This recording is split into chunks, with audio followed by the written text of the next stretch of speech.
सबसे पहले मैं महामहिम भारतीय संविधान के रचयिता डॉक्टर भीमराव अम्बेडकर के श्री चरणों में नमन करता हूँ, उनको वंदन करता हूँ। और इसी के बाद में आप सब लोग गांव ढाणी और क्षेत्र से पधारे हैं। बड़ों को मेरा प्रणाम, छोटों को मेरा नमस्कार, माताओं को मेरा प्रणाम और आप सभी बच्चों को मेरा लाड प्यार। आप इस प्रकार इस प्रोग्राम को पधारे और आपने इस प्रोग्राम की जो शोभा बढ़ाई, आपका पुनः बहुत बहुत धन्यवाद, आभार। आज 14 अप्रैल 2025 का दिन है और आज बाबा साहब डॉक्टर भीमराव अम्बेडकर, जिन्होंने इस देश का संविधान लिखा और संविधान के जो प्रारूप कमेटी ड्राफ्ट कमेटी थी उसके अध्यक्ष रहे आप। और आपने इस देश में संविधान लिखने के साथ साथ इस देश को रिजर्व बैंक ऑफ इंडिया और बहुत सारी चीजें इस भारत देश को आपने अर्पित की है। आपको आप जैसे महान और विद्वान इस भारत देश में जन्मे।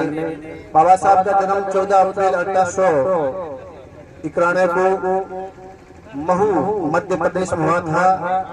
एक छावनी के अंदर इनके पिताजी सेना में सेनापति थे और आप 6 दिसंबर और 1956 को आपका परिनिर्माण हुआ था और आप भारत के प्रथम विधि मंत्री, कानून मंत्री भी रहे थे। और आपने कानून मंत्री रहते हुए महिलाओं के हितों के लिए आपने विधि मंत्री पद से इस्तीफा दिया था और भारत का पहला मंत्री है आज तक का जिसने मंत्री पद से विधि मंत्री रहते हुए इस्तीफा दिया था कि मैं महिलाओं के हित में हिंदू कोड को जाना चाहता हूँ। वो शख्सियत थे। आज लोग राजनीति के लिए पता नहीं क्या क्या कर लेते हैं, लेकिन उनमें इतना उदार दिल था, इतना स्वाभिमान था कि मैं जिस कौम के लिए या जिस समाज के लिए मैं संघर्ष कर रहा हूँ, यदि उनको हक नहीं मिलते हैं, यदि उनको अधिकार नहीं मिलते हैं तो मेरा यहाँ विधानसभा नहीं लोकसभा के अंदर रहना अनुचित है। इसी प्रकार हमारा देश 15 अगस्त सन 1947 को आजाद हो गया था और उसके बाद में देश को चलाने के लिए एक नियम होता है, जैसे हमारा घर होता है, घर को चलाने के लिए भी हमारे कुछ नियम होते हैं। बड़े बुजुर्गों के जो बनाए गए ढांचे होते हैं, उन ढांचे के अनुसार हमारा घर चलता है। तो इतने बड़े देश को चलाना अब भारतवासियों के लिए बहुत बड़ी एक समस्या थी। इस देश को कैसे चलाया जाएगा, कैसा कानून बनेगा, कौन बनाएगा। तो भारत का संविधान बनाने में कई लोगों ने पहले एक खाका तैयार किया था, लेकिन अंत में एक ड्राफ्टिंग कमेटी बनी जिसके चेयरपर्सन डॉक्टर भीमराव अम्बेडकर बने और उन्होंने भारत का संविधान बनाया, जिसको 2 साल 11 माह 18 दिन लगे और 26 नवंबर 1949 को संविधान है उन्होंने मतलब तैयार हो गया था, बनकर संविधान सभा को सौंप दिया था। और 26 जनवरी 1950 के दिन हमारे देश का जो संविधान है वो लागू हुआ। उसके बाद में जनता का राज हमारे बीच में आया। उससे पहले राजा और महाराजाओं का राज था, राजा का बेटा राजा बनता था। और 26 जनवरी 1950 के बाद में ही जो लोकतंत्र और वोट का अधिकार हुआ और वोट से राजा बनना तैयार हुआ। उसके बाद में आम चुनाव हुए, गांव में सरपंचों के चुनाव होने स्टार्ट हुए। इससे पहले न तो कोई एमएलए बनता था, न कोई एमपी बनता था, राजा का बेटा ही राजा हुआ करता था और आम आदमी को पढ़ने का अधिकार नहीं था। 1950 से पहले बताओ हमारे बाप दादा कोई पढ़े लिखे बता दो, परदादा दादा को पढ़े लिखे नहीं, क्योंकि पढ़ने का हम लोगों को राइट नहीं था। बाबा साहब ने सबको पढ़ने का अधिकार दिया कि सब लोग पढ़ेंगे देश में। और जब वोट का अधिकार था तो लोगों ने कहा भाई वोट को जो पैसे वाले हैं, जो इनकम टैक्स देते हैं वो वोट देंगे, आम आदमी को वोट देने से क्या मतलब नहीं। बाबा साहब ने कहा नहीं, देश का चाहे गरीब हो चाहे अमीर हो सबको वोट देने का अधिकार मिलेगा, तभी भारत में एक समानता और एक सुचारू शासन स्थापित होगा। यदि अमीर लोग वोट देंगे तो अपने हिसाब से अपने नेता तय करेंगे, अपने हिसाब से नीतियां बनेंगे, अपने हिसाब से कानून बनेंगे। तो बाबा साहब ने आप सब लोगों को और हम सब लोगों को जो बड़ा एक हथियार दिया उसका नाम है वोट का अधिकार, इलेक्शन का अधिकार। और इलेक्शन वोट के अधिकार को हम यदि सुचारू रूप से इस्तेमाल करेंगे तो बड़ी बड़ी शक्तियां, बड़े बड़े लोग, बड़े बड़े राजनेता हमारी बातों को मानेंगे और हमारे जो बताए गए कार्य है, काम है, उनको करने के लिए प्रयासरत रहेंगे। और भी माताएं बहनें बैठी है, इनसे मेरा निवेदन रहेगा कि आजकल सोशल मीडिया पर रील बनाने का बहुत बड़ा एक प्रचलन चल रहा है। हम बात तो करते हैं स्वाभिमान की, सम्मान की, मान सम्मान की, लेकिन हम जा उल्टे रहे हैं। हमारी कथनी और करनी में, जितने भी आप सब लोग बैठे हैं, मैं भी उसमें शामिल हूँ, हमारी कथनी और करनी में बहुत बड़ा फर्क है। हम अम्बेडकर साहब को फॉलो तो कर रहे हैं, लेकिन अम्बेडकर साहब के बताए हुए नियमों पर हम कभी चलने का प्रयत्न नहीं करते हैं, नहीं हम चलने के लिए कोशिश कर रहे हैं। ये हमारे अंदर बहुत बड़ी कमी है। हम दिखावा ज्यादा कर रहे हैं और धरातल से दूर भटकते जा रहे हैं। हमें धरातल पर काम करना होगा। धरातल पर यदि हम काम नहीं करेंगे तो ये हमारा मिशन है जो दिनों दिन है कमजोर होता जा रहा है, क्योंकि हम धरातल पर काम करने के लिए प्रयास ही नहीं कर रहे हैं। तो अभी हमें 4-5 दिन पहले एक आदमी और उसकी महिला, उसके हाथ में बच्चा था, वो ऐसे जा रहे थे और महिला ऑन रोड रील बना रही थी और बच्चा नीचे गिर गया और बच्चा खत्म हो गया। और इस प्रकार की और घटना, एक मास्टर है रील देखते देखते रेल की पट्टी के नीचे आ गया, रेल के नीचे आ गया। इस प्रकार की बहुत सारी घटनाएं होती हैं। हम इतने सोशल मीडिया में व्यस्त हो गए हैं कि जिसका हम बाहर दुनिया में क्या हो रहा है चक्का चौंध में हम विलुप्त होते जा रहे हैं। हमारे पूर्वजों के पास में 50 बीघा जमीन थी, उसका एक मालिक। आज 50 बीघा में कितने मालिक हैं? 50 बीघा में आज हम 50 लोग हैं। एक आदमी की 1 बीघा जमीन आ रही, इतने साल बाद में 50 साल बाद में हमारे पास में 1 बीघा जमीन रहेगी। तो आने वाले 50 साल के बारे में आप सोचेंगे, यदि हम आगे की नहीं सोचेंगे तो हम दुनिया में पीछे हैं। 50 साल बाद में यदि 1 के 50 हुए तो 50 गुना बढ़ गई, तो 50 के 50 गुना हो गए तो 250 लोग हो जाएंगे। 1 बीघा में 250 लोग कैसे निवास करेंगे आप बताओ?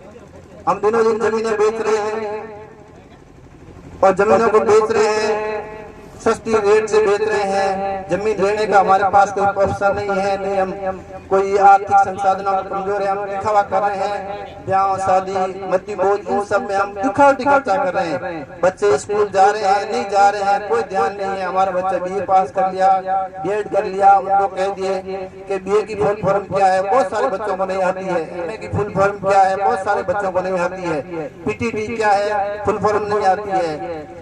D.Litt क्या है, फुल फॉर्म नहीं आती। इस प्रकार हमारा ये ढांचा है, शिक्षा का जो ढांचा है कमजोर होता जा रहा है। और बड़े लोगों के लिए अलग शिक्षा है और गरीब लोगों के लिए अलग शिक्षा है। बड़े लोगों के बच्चे बड़ी बड़ी स्कूलों में पढ़ते हैं, वहाँ सारा का सारा ढांचा अलग है। और हम जो सरकारी स्कूलों में पढ़ते हैं, चाहे हम यहाँ की गाँव की प्राइवेट स्कूल में पढ़ते हैं ना, तो कोई बड़ी बात नहीं है। वहाँ पर भी आप जाके देखोगे तो एक मतलब पैसे कमाने का जरिया लोगों ने बना रखा है। वहाँ भी यदि अपने बच्चों के प्रति अपन जागरूक नहीं होंगे, स्कूल के संचालक से बात नहीं करेंगे, तो भी वहाँ हमारा बच्चा सही ढंग से शिक्षा अर्जित नहीं कर पाएगा।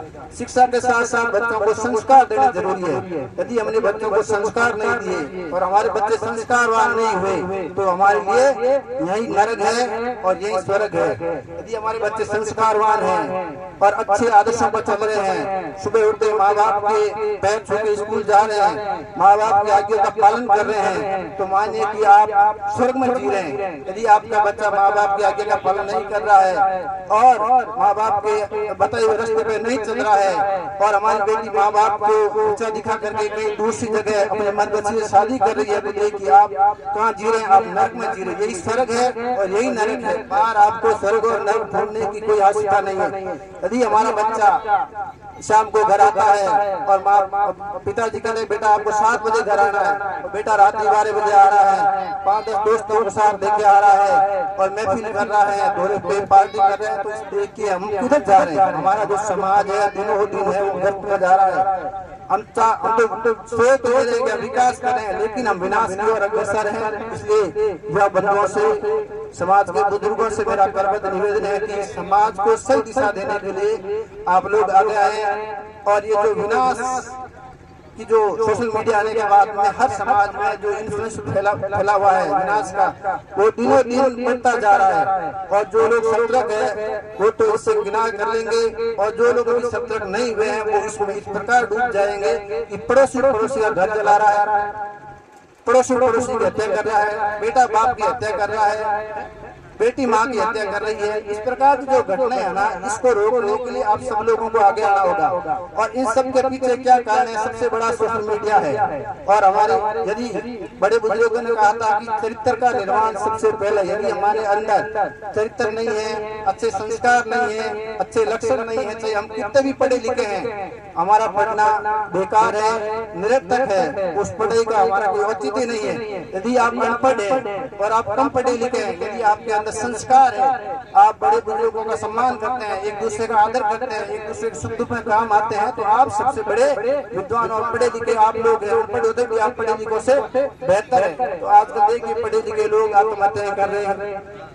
इस प्रकार मर्डर दिन पर दिन इस प्रकार घटनाएं घटित हो रही है कि हम देख नहीं सकते हैं, उनको सुन नहीं सकते हैं। दिन में यदि किसी के बच्ची है या किसी के बच्चा, उनको रात को नींद नहीं आती, पता नहीं क्या होगा, किस प्रकार जीवन जीना होगा। इस प्रकार अपराध की घटनाएं बढ़ रही हैं। तो आप सब लोग आए हैं और इन चीजों पर आप गौर करें कि हमें और हमारे समाज को, हमारे समाज का मतलब ये नहीं कि हम मेघवाल समाज, जितने भी हमारा जो आसपास का एरिया है, इसको हम शांतिपूर्ण कैसे जी सकें, एक दूसरे के प्रति हमारा प्रेम कैसे रहे।